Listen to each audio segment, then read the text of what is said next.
I need a courageous volunteer who's willing to take a step into the unknown.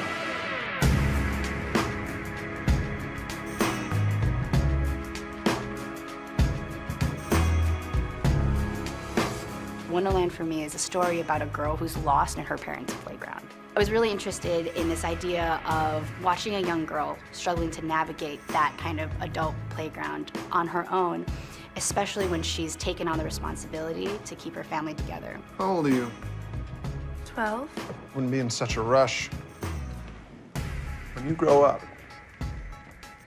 there's nowhere else to go.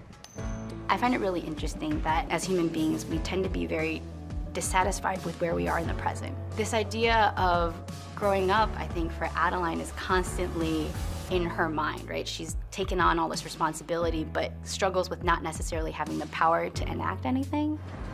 You took the money? Adeline. 2 aces. Split? No. Yes. I'm sorry, ma'am. Your daughter's presence here is against the law.